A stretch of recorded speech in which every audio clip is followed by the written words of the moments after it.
श्री स्वामी समर्थ. जय जय स्वामी समर्थ. हे स्वामी भक्तांनो, मी आज आपल्या अक्कलकोट स्वामी समर्थ यांच्या महाराजांविषयी माहिती देणार आहे. तरी ती तुम्ही शेवटपर्यंत नक्की ऐकावी आणि कमेंट्समध्ये श्री स्वामी समर्थ लिहायला विसरू नका. तुमचे सर्वांचे कल्याण होईल. तर श्री स्वामी समर्थांविषयी माहिती. श्री स्वामी समर्थ अक्कलकोट महाराजांचा अवतार हा श्री दत्त परंपरेत चौथा मानला जातो. दत्त संप्रदायात ही परंपरा पुढील प्रमाणे आहे. वेद आणि पुराण काळात श्री दत्त ही विभूती होऊन गेली. अत्री ऋषी आणि अनुसूया यांचा पुत्र म्हणजे श्री दत्त गुरु हे होत. ऐतिहासिक दृष्टीने पाहता दत्त परंपरेतील पहिले सत्पुरुष म्हणजे श्रीपाद श्रीवल्लभ होत. पूर्वेकडील प्रांतात पिठापूर येथे 14व्या शतकात त्यांचा जन्म झाला. त्यांनी आपला अवतार संपविताना पुन्हा भेटेन असे अभिवचन भक्तांना दिले आणि त्याप्रमाणे तेच पुढे नृसिंह सरस्वती या नावाने कारंजा नगर येथे जन्मास आले. त्यांच्या अवतार कार्याचा कालावधी इसवी सन 1378 ते 1458 हा आहे. त्यांनी गाणगापूर येथे श्रीपाद श्रीवल्लभांच्या पादुकांची स्थापना केली. इसवी सन 1457च्या सुमारास ते श्रीशैल यात्रेच्या वेळी कर्दळी वनातून गुप्त झाले आणि त्यानंतर सुमारे 300 वर्षांनी कर्दळी वनातून ते पुन्हा प्रकट झाले. तेच स्वामी समर्थ अक्कलकोट महाराज होत. ऐतिहासिकदृष्ट्या ते तिसरे सत्पुरुष असून दत्ताच्या विभूतिमत्वाचा ते चौथा अवतार मानले जातात. श्री दत्त संप्रदायात जनार्दन स्वामी, एकनाथ, दासोपंत, माणिक प्रभू, नारायण महाराज, जालवणकर, चिदंबर दीक्षित, वासुदेवानंद सरस्वती उर्फ ठेंबे स्वामी असे अनेक थोर सत्पुरुष होऊन गेले. श्री स्वामी समर्थांनी स्वतःचं मूळ पुरुष, वडाचे झाड, दत्तनगर हे वस्तीस्थान आणि नाव नृसिंहभान असे भक्तांना सांगितल्याने दत्त संप्रदायात श्री स्वामी महाराजांचे स्वरूप हे श्री दत्ताचे चौथे अवतारित्व मानण्यात आले. त्यामुळे दत्तभक्त हे स्वामी भक्त झाले. श्री दत्तात्रयांचे तिसरे अवतार म्हणून अक्कलकोटचे श्री स्वामी समर्थ मानले जातात. आपल्या अवतार समाप्तीच्या वेळी नृसिंह सरस्वती श्रीशैल्य येथून कर्दळी वनामध्ये गेले. तेथे ते तपश्चर्येला बसले. मध्ये 350 वर्षे गेली. त्यांच्या भोवती वारूळ तयार झाले. एके दिवशी एक लाकूड तोडताना त्याचा घाव चुकला आणि तो वारुळावर पडला. त्या वारुळातून श्री स्वामी समर्थ प्रकट झाले असे सांगितले जाते. लाकडे तोडताना कुऱ्हाडीचा घाव वारुळावर बसला व तो श्री स्वामी समर्थांच्या मांडीवर लागून श्री स्वामी समर्थ समाधीतून जागे झाले. तो कुऱ्हाडीचा वार त्यांच्या मांडीवर स्पष्ट दिसत असे.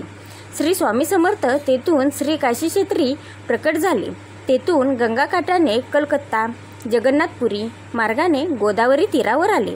प्रथम श्री स्वामी समर्थ मंगळवेढे ग्रामी प्रकट झाले. ते रानात वास्तव्य करीत.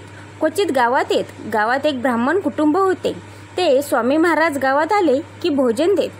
मंगळवेढे येथील वास्तव्यानंतर श्री स्वामी समर्थ पंढरपूर, मोहोळ, सोलापूर या ठिकाणी वास्तव्य करून श्री अक्कलकोट येथे आले. त्यावेळी 3 दिवस स्वामींनी अन्नग्रहण केले नव्हते. चोळप्पा यांनी स्वामींना आपल्या घरी नेले व त्यांना भोजन दिले.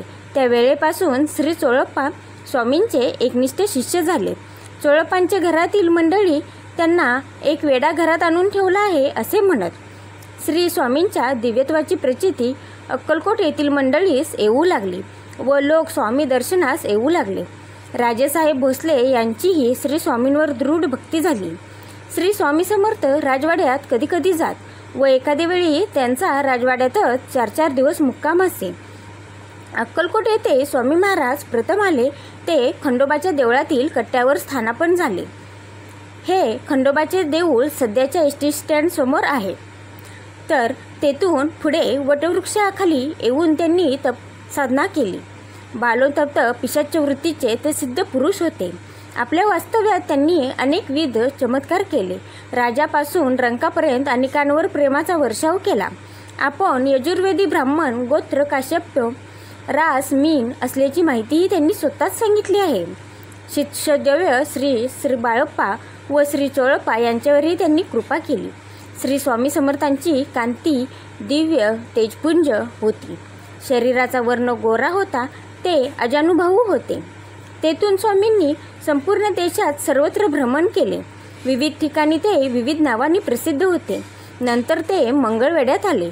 त्यानंतर ते अक्कलकोट या ठिकाणी आले आणि शेवटपर्यंत तेथेच होते. सर्वसामान्य भाविक भक्तांना त्यांनी आपलेसे केले. सर्व जातीपातीचे, बहुजन समाजाचे आणि धर्माचे लोक त्यांच्या भोवती गोळा झाले. त्यांचे बाह्य आचरण काही वेळा बालक भावाचे तर काही वेळा अतिशय रुद्र असे होते. त्यांनी अनेकांचा अहंकार दूर केला, अनेकांना सन्मार्गाला लावले. ज्याचा जसा अधिकार त्याप्रमाणे त्याच्यावर कृपा केली. निर्भीडता, स्पष्ट वक्तेपणा आणि आत्मीयता यामुळे लाखो भक्तांना त्यांनी आपलेसे केले. त्यांच्या कार्यकाळात देशात इंग्रजांचा अंमल होता. इंग्रज शासनाच्या वरवंट्यामध्ये जनता भरडत होती. तिचा आत्मसन्मान त्यांनी जागृत केला. त्यांच्या भक्तांमध्ये हिंदूप्रमाणेच मुसलमान, ख्रिश्चन इत्यादी धर्माचे लोकही सामील होते. त्यांच्या भोवती मोठा शिष्य परिवार तयार झाला होता. प्रत्येक शिष्याला त्यांनी त्यांच्या क्षमतेनुसार कार्य दिले आणि परंपरेची पताका दिली. श्री स्वामी समर्थांच्या विविध शिष्यांद्वारे श्री स्वामी समर्थ परंपरेचा विस्तार फार मोठ्या प्रमाणावर झालेला आहे. यातील प्रमुख शिष्य कोल्हापूरचे कुंभार स्वामी, पुण्याचे बिडकर महाराज, मुंबईचे श्रीनाथ महाराज, आळंदीचे नृसिंह सरस्वती, श्री शंकर महाराज, श्री वामन बुवा, श्री गुलाबराव महाराज, श्री केळकर बुवा, श्री स्वामी सूत, श्री आनंद भारती, श्री गजानन महाराज, श्री मोरे दादा, श्री आनंदनाथ महाराज हे आहेत. या शिष्यांनी विविध ठिकाणी श्री स्वामी समर्थांचे मठ स्थापन केले आहेत. तसेच श्री स्वामी मंदिरे आणि सेवा केंद्रे सुरू केली आहेत.